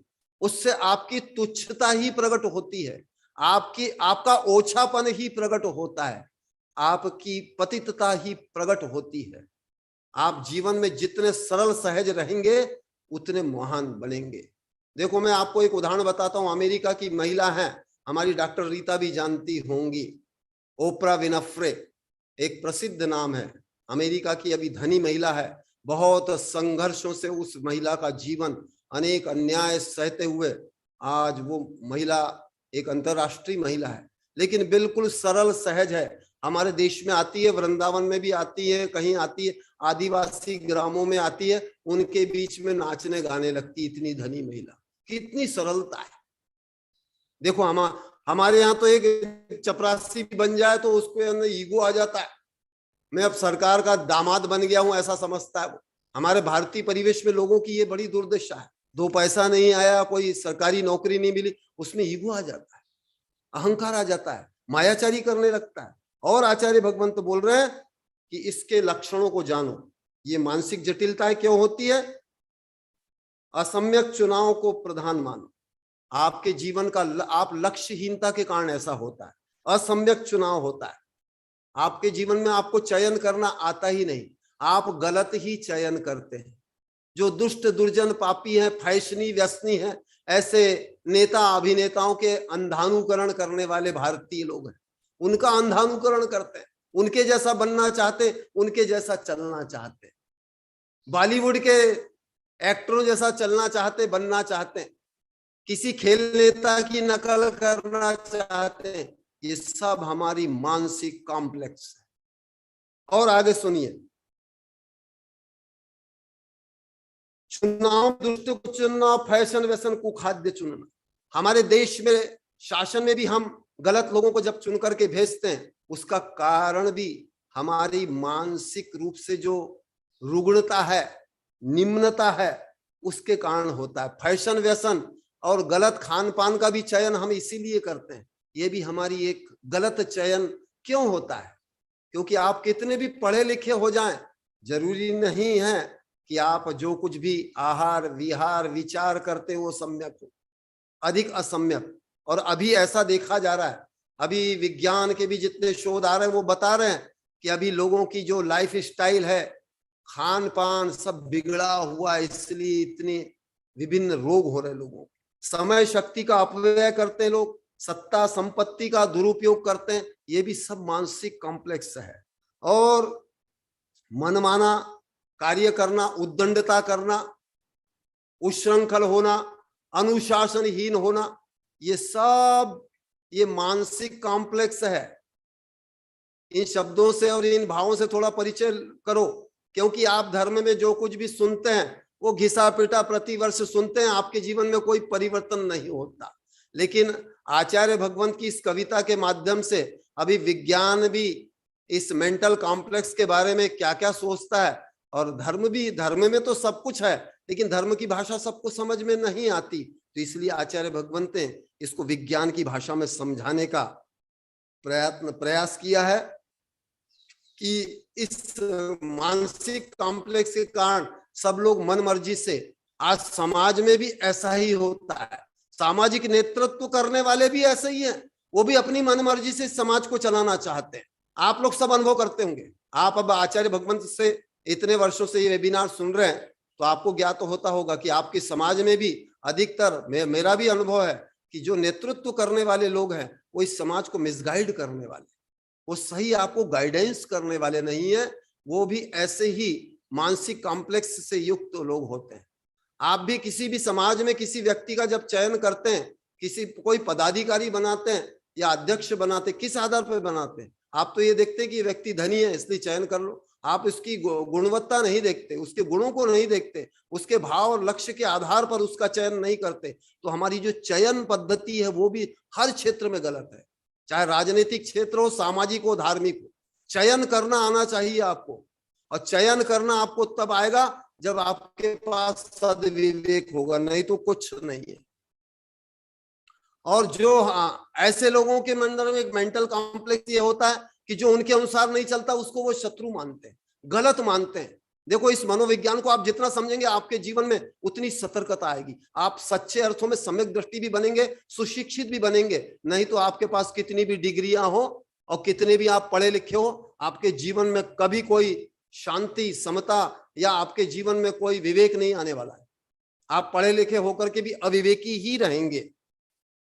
और आचार्य भगवंत बोलते हैं कि तिल को ताल बनाना और बढ़ा चढ़ाकर डींग हाँकना। और विशेष रूप से मैं इसलिए बता रहा हूं, ये दुर्दशा हमारे भारतीयों की रही है। मैं अभी कल परसों ही आचार्य भगवंत को बोल रहा था कि हमारा देश गुरुदेव हजारों वर्ष क्यों गुलाम रहा है, पराधीन रहा है, इसके कारण भी इस एक कविता के माध्यम से आप समझ सकते हैं। यदि आप में थोड़ी सी कुछ विषय को जोड़ने की क्षमता है, योग्यता है, तो आप इसके माध्यम से भारतीय लोग हजारों वर्ष क्यों गुलाम रहे, शक, मुगल, हूण, शक और अंग्रेजों के गुलाम क्यों रहे हम, उसका कारण है ये सब प्रवृत्तियां भारतीयों में रही है। इतने आध्यात्मिक देश के लोगों में ये सारे कुभाव, विभाव, अहंकार, दीनता, हीनता आदि जो कुप्रवृत्तियां रही है, इसके कारण भारतीय लोग हजारों वर्ष गुलाम रहे। अभी 15 अगस्त को आचार्य भगवंत ने बोले थे कि हमको भले अभी राजनीतिक रूप से स्वतंत्रता प्राप्त हुई है, लेकिन अभी हम मानसिक रूप से स्वतंत्र हुए नहीं है। आध्यात्मिक रूप से तो है ही नहीं, मानसिक रूप से भी नहीं है, बिल्कुल नहीं है। हमको मानसिक रूप से पहले स्वतंत्र चेतता होना पड़ेगा। आप स्वतंत्र रूप में, मौलिक रूप में कुछ सोचने लगेंगे तब आपको जीवन में ऋजुता का प्रवेश होगा। जब तक आप स्वतंत्र चेतता नहीं होंगे, आप ऋजुता को कभी समझ ही नहीं सकते। ना मार्दव समझ सकते, ना आर्जव समझ सकते, कुछ समझ नहीं सकते आप। इसलिए पहले हमारे पास थोड़ा व्यवहार ज्ञान भी जरूरी है। और आज स्थिति यह है, हम धार्मिक बड़े बड़े अनुष्ठान करते हैं लेकिन हमारे पास व्यवहार ज्ञान भी सही नहीं होता, एक नैतिक नागरिक ज्ञान भी सही नहीं होता। आप धार्मिकता की तो बात छोड़ो, धार्मिकता तो बहुत दूर की बात है, वो तो चौथे गुण स्थान से प्रारंभ होती है। लेकिन उसके पहले की जितनी स्टेज है उसके योग्य भी हमारे पास जनरल नॉलेज नहीं है इस देश में। ये हमारी दुर्दशा है भारत की, ये भी इसके माध्यम से समझना है। और इतना होने के बिना जाने माने तनातनी करना, गपोड़ संप समान बकना, हमारे देश में गप लगाने की भी आदत है। ये भी व्यक्ति के ओछेपन को प्रकट करता है, ये भी मानसिक कॉम्प्लेक्स है। जिस व्यक्ति में ओछापन होता है, कुछ रिक्तता होती है, खोखलापन होता है, वो बकवास ज्यादा करते हैं, गप ज्यादा लगाते हैं। आप लोग देखते हैं आचार्य भगवंत जब भी कुछ बोलते हैं बहुत सार्थक बोलते हैं, बहुत सटीक बोलते हैं, बहुत लॉजिकल, बहुत साइंटिफिक, बहुत आगमिक, बहुत मैथमेटिकल बोलते हैं। इसलिए भी आपको उनकी भाषा समझ में नहीं आती, लेकिन आपको डरने का काम नहीं है। आचार्य भगवंत का ये विषय आपको समझ में ना भी आए, आप श्रद्धा से थोड़ा भी समझेंगे तो आपके जीवन में बहुत बड़ी क्रांति होगी। मैं हमेशा आने वाले लोगों को यही कहता हूं आचार्य भगवंत के जितने भी शिष्य भक्त आते हैं, अरे गुरु क्या करें, गुरुदेव की भाषा बहुत कठिन है, साहित्य भी बहुत कठिन है। मैं ये बोलता हूं आप डरो नहीं, गुरुदेव का आप कण भर भी समझेंगे, दूसरों का टन भर भी समझेंगे तो कोई काम का नहीं है, यहाँ कण भर भी काम का है। यदि आप कण भर भी समझ लेंगे तो आपके जीवन में क्रांति खड़ी हो जाएगी, अब आपके जीवन की अनेक समस्याएं दूर हो जाएगी, ऐसा है। और देखो क्या स्थिति है मानसिक कॉम्प्लेक्स की, जो दंभी हैं, अहंकारी हैं और कुटिलाचार रखने वाले हैं, उनमें क्या होता है, दंभपूर्ण आत्मविश्वास होना, हर काम में समर्थ जताना, हाँ सब आता है मेरे को, ये मैं कर लूंगा, ऐसा दंभ भरते हैं, भले आता जाता कुछ ना हो। ये भी मानसिक कॉम्प्लेक्स है। सुपरमैन का कॉम्प्लेक्स होना, आचार्य भगवंत लिख रहे हैं कि ऐसे लोग अपने को बहुत सुपरमैन समझते हैं। वो बोलते हैं ना गाल बजाने वाले लोग, ऐसे लोग गाल बजाने वाले होते हैं जिनको कुछ आता जाता नहीं है। आचार्य भगवंत के पास में जब लोग आते हैं, बड़े बड़े साइंटिस्ट भी आते हैं, वो भी बोलते हैं गुरुदेव हमने तो ऐसा को कभी जीवन में जाना ही नहीं, इसलिए यहाँ का ज्ञान जो कुछ भी आपको प्राप्त हो रहा है, आप तो अपने आप को धन्य समझो। और परोपदेशी पांडित्य बनना, तथ्य विहीन कुतर्क करना। हमारे देश में रायचंदों की कमी नहीं है, परोपदेश करने वालों की कमी नहीं, परोपदेश पांडित्यम वाले बहुत लोग हैं। और तथ्य विहीन कुतर्क करना, उनकी बातों में कोई सत्य नहीं रहेगा, तथ्य नहीं रहेगा, लेकिन अपनी शेखी बघारेंगे। ये सब मेंटल कॉम्प्लेक्स है। और मेंटल कॉम्प्लेक्स का देखो, शकुनी समय राय परोसना, कर्ण छोड़कर तू उसको कूटना। देखो आचार्य भगवंत कितना ज्ञान रखते, कितनी सूक्ष्म मनोविज्ञान समझते हैं। शकुनी सम राय परोसना, आपने शकुनी और मंथरा ये दो पात्र सुने हैं रामायण और महाभारत में, ये भी ऐसे ही पात्र थे। आप ये मत समझो कि जो ऐसे कोई शकुनी, ये भले काल्पनिक पात्र भी हो, लेकिन प्रायोगिक रूप में हमारे जीवन में शकुनी और मंथरा मिलेंगे, घर घर में मिल जाएंगे आप। ये सब मायाचारी के विभिन्न रूप हमारे घर घर में, परिवार में, समाज में, शासन प्रशासन में सर्वत्र बिखरे पड़े। इनसे सतर्क रहने के लिए भी आज इस हमको आर्जव धर्म के माध्यम से, इस कविता के माध्यम से समझना है कि हमारे जीवन में ये कुटिलता का प्रवेश ना हो। यदि आपको जीवन में सुखी, शांत, स्वस्थ और मस्त रहना है तो इन कॉम्प्लेक्स को समझो। इस कॉम्प्लेक्स को जितने जल्दी जल्दी हटाओगे उतना आपके जीवन में आनंद का प्रवेश होगा, आपका जीवन सरल सहज होगा। और धर्म का उद्देश्य भी यही है, भाव की विशुद्धि करना। हम किसी परमात्मा को प्रसन्न करने के लिए धर्म नहीं करते। आचार्य भगवंत हमेशा बोलते हैं ना, रूढ़िवादी धार्मिक क्या सोचते हैं, अरे मैं तो मंदिर नहीं जाऊंगा तो भगवान को कुछ नाराज हो जाएंगे, कुछ बोर हो गए होंगे तो थोड़ा जरा उनको जरा उनकी बोरियत दूर करके आ जाऊं, भगवान बासे हो गए होंगे तो थोड़ा जरा रिफ्रेश कर दूं, जरा अभिषेक करके उनको ताजा कर दूं, थोड़ा बासे हो गए होंगे।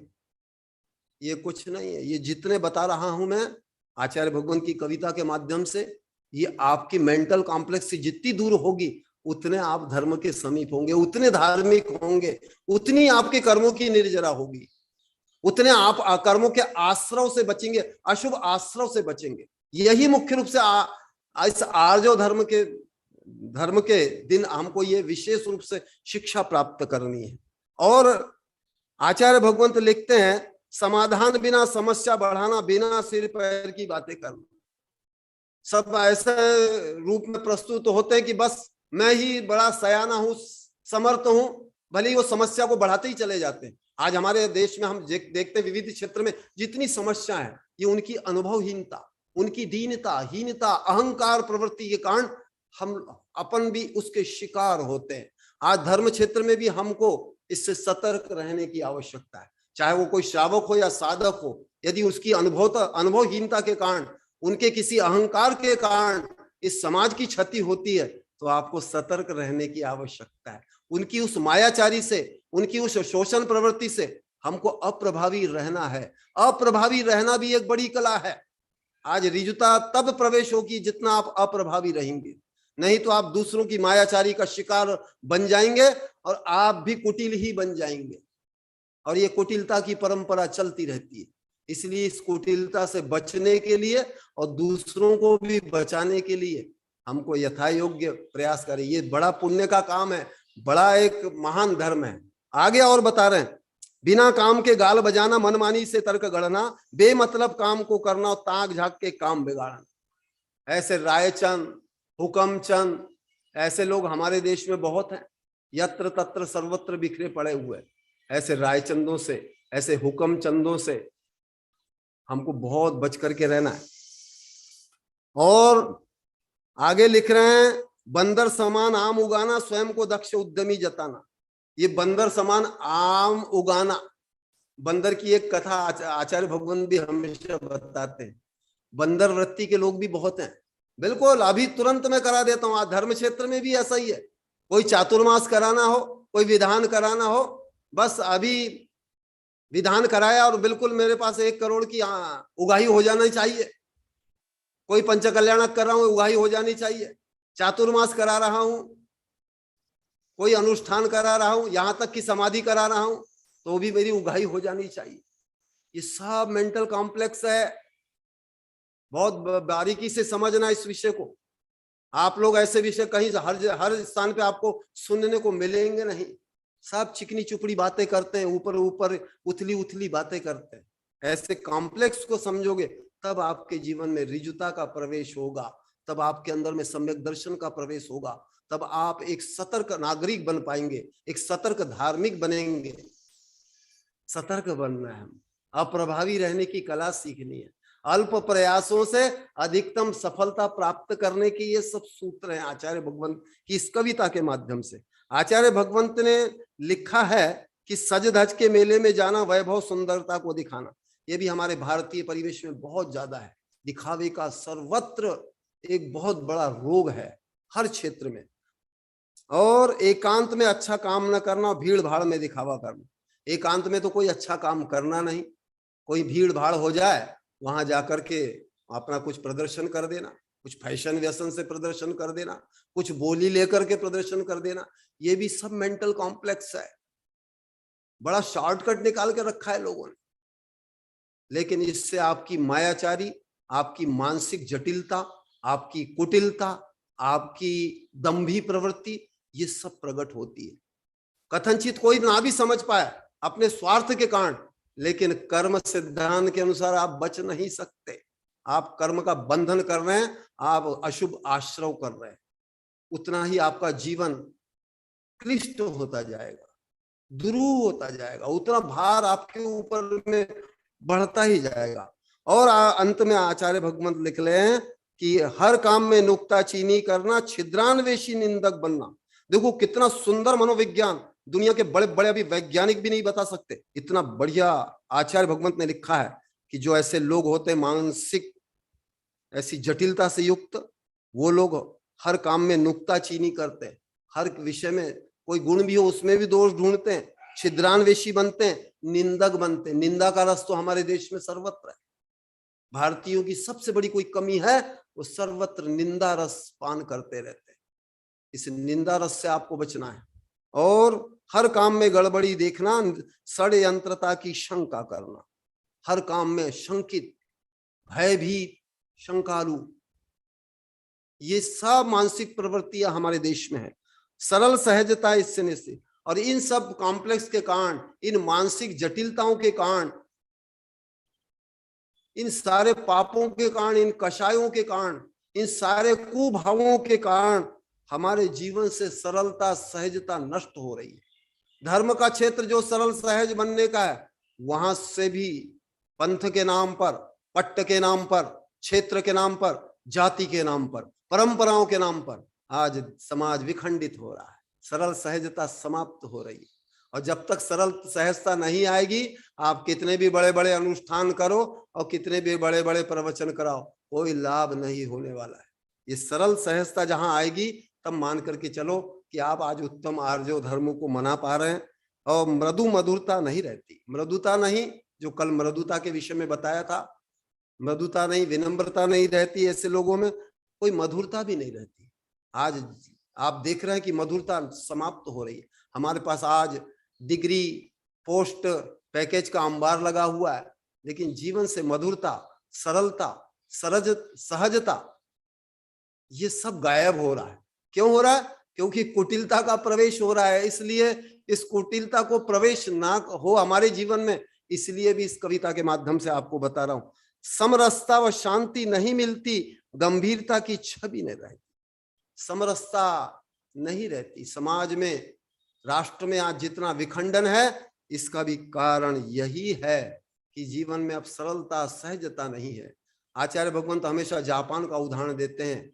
जापान का उदाहरण देखते हैं, उस राष्ट्र में इतनी बड़ी बड़ी वहां पर विपदाएं आई, प्राकृतिक विपदाएं आती है, सुनामी आते हैं, भूकंप आते हैं, इतना बड़ा सेकंड वर्ल्ड वॉर में हिरोशिमा नागासाकी के ऊपर में परमाणु बम गिराए गए, तो भी वो राष्ट्र इस सब समस्याओं से उबर करके एक सशक्त और डेवलप राष्ट्र है, क्योंकि वहां के लोगों में प्रामाणिकता है, अपने राष्ट्र के प्रति, अपने नागरिकों के प्रति, स्वजनों के प्रति बड़ी प्रामाणिकता है। वहां कोई मिलावट नहीं है, वहां कोई भ्रष्टाचार नहीं है, वहां आज भी दुकानें रात को भी खुली रहती है, माल बिल्कुल खुला रहता है, कोई चोरी नहीं होती। देखो कितनी प्रामाणिकता है। और हमारे यहाँ धर्म में भी चोरी है, ये भी समझो कुटिलता कहां कहां तक है, मायाचारी कैसी है हमारे। मैं जापान का उदाहरण इसलिए दिया कि आज एक वो श्रेष्ठ उदाहरण है, बहुत सशक्त राष्ट्र है। और आचार्य भगवंत के जो भी शिष्य जाते हैं वो भी हमेशा जापान के विषय में ये सब बताते हैं।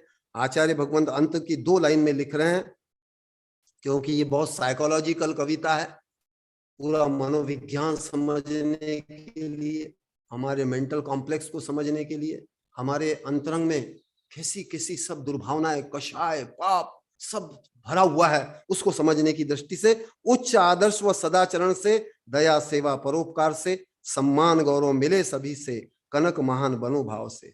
आचार्य भगवंत अंतिम पंक्ति से बोल रहे हैं कि महान बनने के लिए आपको उच्च आदर्श और सदाचरण जीवन में अपनाना चाहिए, ऋजुता सरलता अपनानी चाहिए, दान दया सेवा परोपकार अपनाना चाहिए, सम्मान गौरव तभी आपके जीवन में प्रवेश करेगा।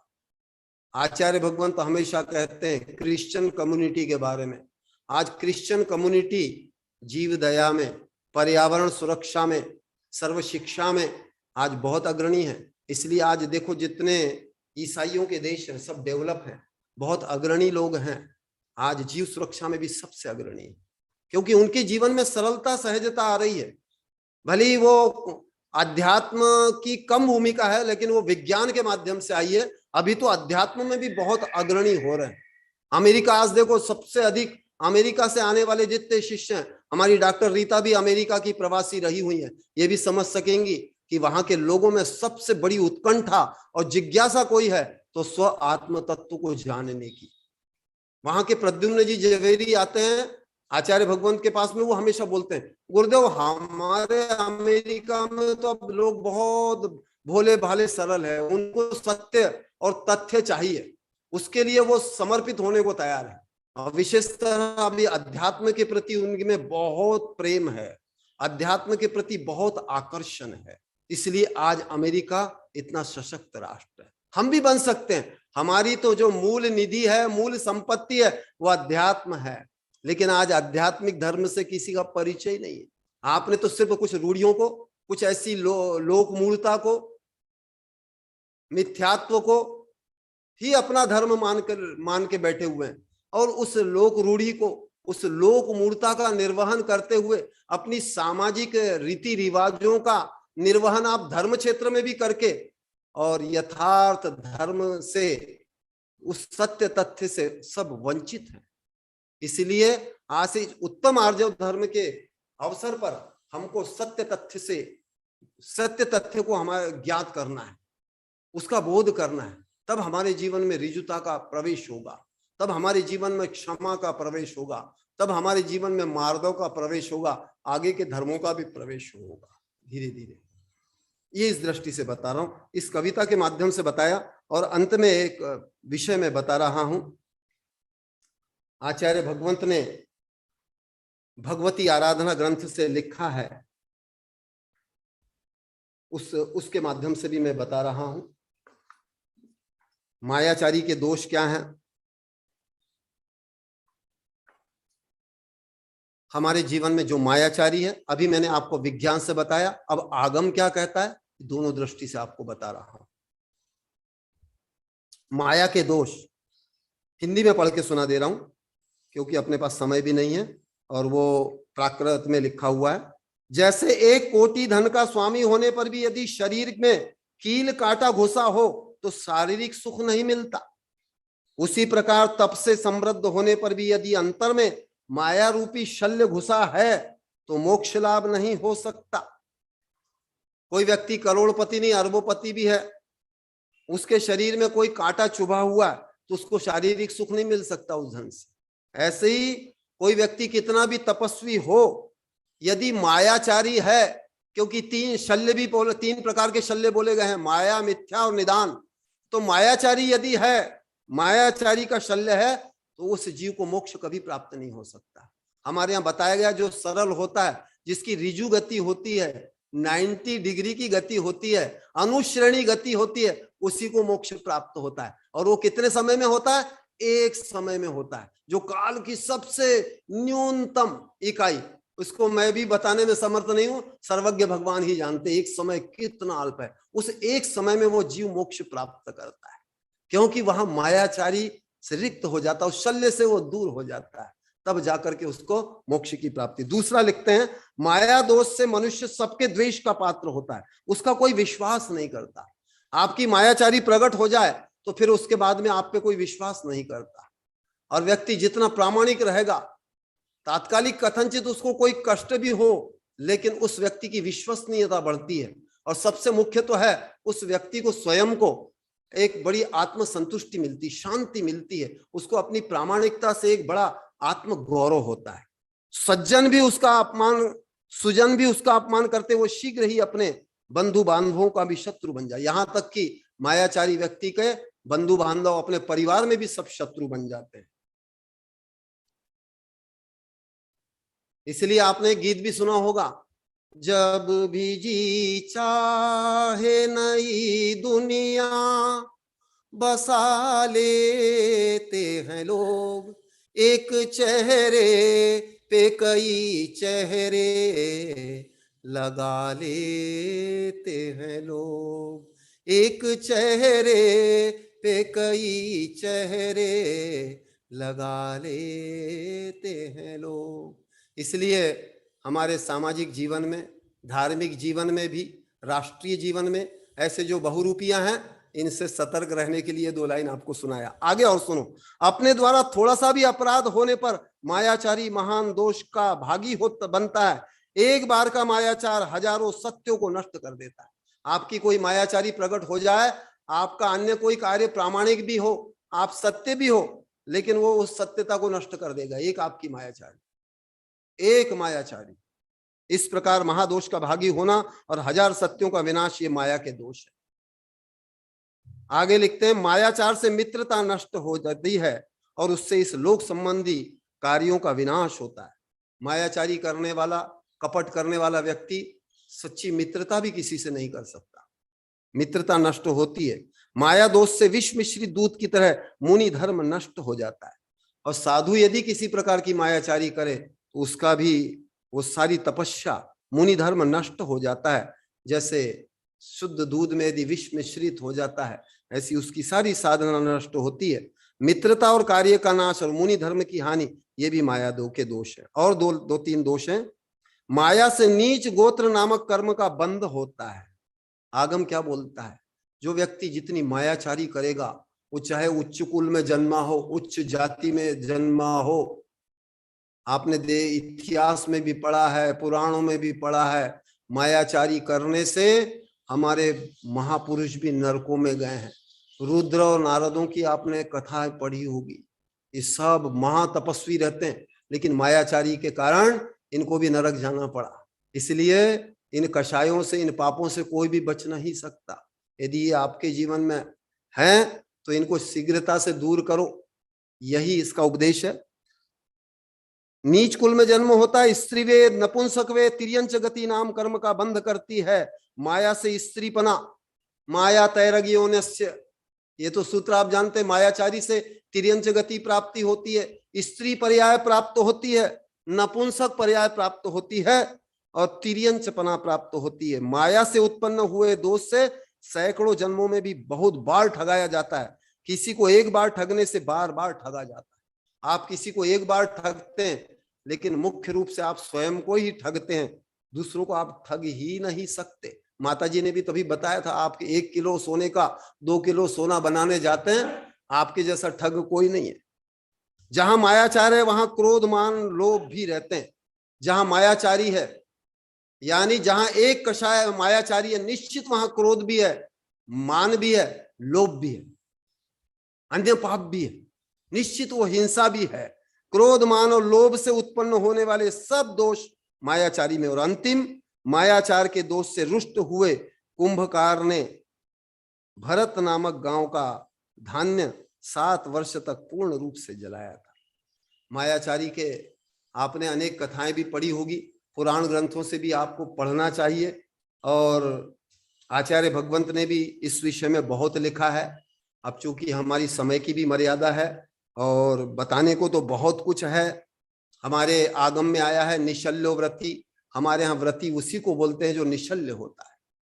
शल्य 3 प्रकार के, माया, मिथ्या, निदान। इससे रहित नहीं होगा तो व्रति ही नहीं है, उल्टे और कर्म बंध का कारण होता है।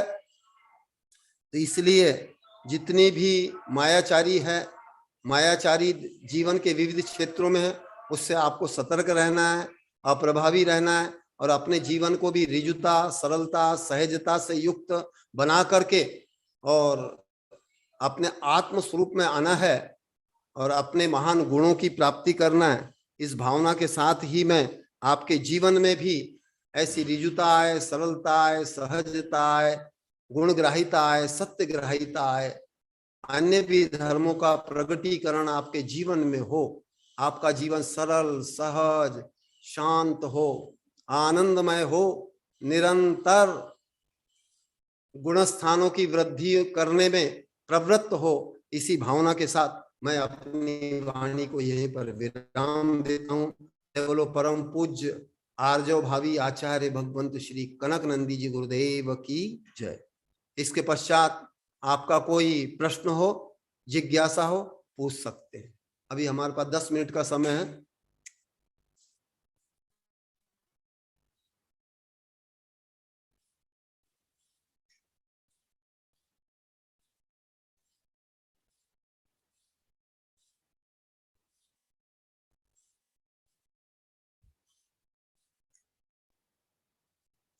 हाँ, किसी की कोई जिज्ञासा नहीं, इसका अर्थ है आपको, वैसे मैंने प्रयास तो किया है, आगम से भी और विज्ञान से, दोनों से बताने का प्रयास किया है।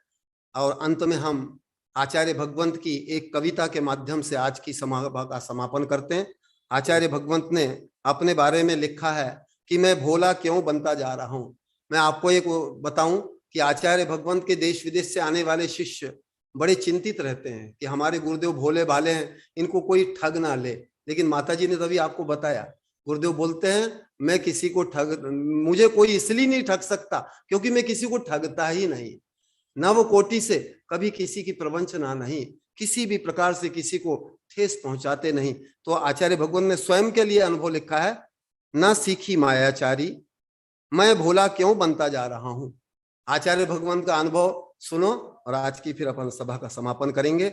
सब कुछ सीखा हमने ना सीखी मायाचारी, सच है दुनिया वालों के हम है अनाड़ी। सब कुछ सीखा हमने ना सीखी मायाचारी।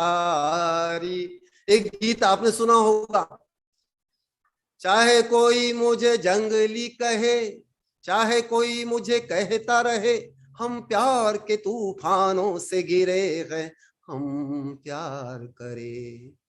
क्योंकि जो सरल व्यक्ति है उसको सब अनाड़ी भी समझते, स्वाभाविक है। तो इसलिए लोग कुछ भी समझे, चाहे मुझे कोई कुछ भी समझे। तो यही आचार्य भगवान अपने लिए भी लिख रहे हैं, सब सच है दुनिया वालों की हम है अनाड़ी। अनादिकाल से हर जीवन सीखी मायाचारी, क्रोध मान लोभ काम से बना है पापाचारी। इसके कारण हर जीव ने सहा अनंत दुख भारी, नरक निगोद तिर्यंच योनि में भोगा संक्लेश भारी। सब कुछ सीखा हमने न सीखी मायाचारी, अभी तो मानव जन्म मिला है देव दुर्लभ दुखहारी। अभी न करूं मायाचारी दुष्प्रवृत्ति दुखकारी, जो भी बनाया है जो भी बना है मायाचारी दुष्प्रवृत्ति पापकारी। वह कुफल अवश्य भोगे निर्धन या सत्ताधारी। सब कुछ सीखा हमने ना सीखी मायाचारी। रावण कंस दुर्योधन और भी कोई नामधारी, पाप का फल अवश्य भोगे कोई न रक्षणकारी। और अंत में कवि पंक्ति सुनो, कभी न किसी को ठगो ठगा जाता स्वयं द्वारा, दूसरों को ठगने भावों से ठग जाए स्वभाव द्वारा। सब कुछ सीखा हमने ना सीखी मायाचारी, सच है दुनिया वालों कि हम है अनाड़ी। सच है दुनिया वालों कि हम है। जीवन में सुख प्राप्त करना है, अंतिम इसका कविता का शिक्षा और बोध यही है, जिंदगी में जितने गांडे बेंडे बन के रहोगे, सरल सहज बन के रहोगे, अनाड़ी बन के रहोगे, जंगली और गावड़े बन के रहोगे, उतने सुखी रहोगे। ज्यादा शहरी बनने की कोशिश नहीं करना, ज्यादा किसी प्रकार की अपनी बुद्धि को बखारने की कोशिश भी नहीं करना। ये बुद्धि सबसे ज्यादा बिगाड़ती है और नष्ट करती है मनुष्य को। जितने सरल सहज बनोगे वही व्यक्ति, आचार्य भगवंत हमेशा बोलते शिवभूति मुनि, नमोकार मंत्र भी जिनको नहीं आता था उन्होंने मोक्ष प्राप्त किया। और 10 अंगों के पाठी, 11 अंगों के पाठी भव्यसेन मुनि थे, अभी भी संसार में भड़क रहे। इसलिए बुद्धि से, कोरे ज्ञान से भी कुछ होने वाला नहीं है। जीवन में जितनी ऋजुता का, सरलता का प्रवेश हो, पवित्रता का प्रवेश हो, और आपके जीवन में भी ऐसी ऋजुता सरलता प्रवेश करे, इसी भावना के साथ बोधि समाधि परिणाम शुद्धि स्वात्मोपलब्धि शिव सौख्य सिद्धि चिंतामणिं चिंतत वस्तुदाने त्वां वंदे मानस्य ममास्तु देवी, त्वां वंदे मानस्य ममास्तु देवी। सर्वे भवन्तु सुखिनः, सर्वे भवन्तु निरामया, सर्वे भद्राणि पश्यन्तु, मा कश्चित् दुःखमाप्नुयात्, मा कश्चित् दुःखमाप्नुयात्। ओम शांति शांति शांति। जय बोलो परम पूज्य आचार्य भगवान श्री कनक नंदी जी गुरुदेव की जय। नमोस्तु गुरुदेव, नमोस्तु गुरुदेव, नमोस्तु गुरुदेव। जयकारा गुरुदेव का, जय जय जय गुरुदेव। आचार्य कनक गुरुदेव गुरुदेव की जय, साईं की जय, आचार्य गुरुदेव की जय। नमोस्तु भगवान।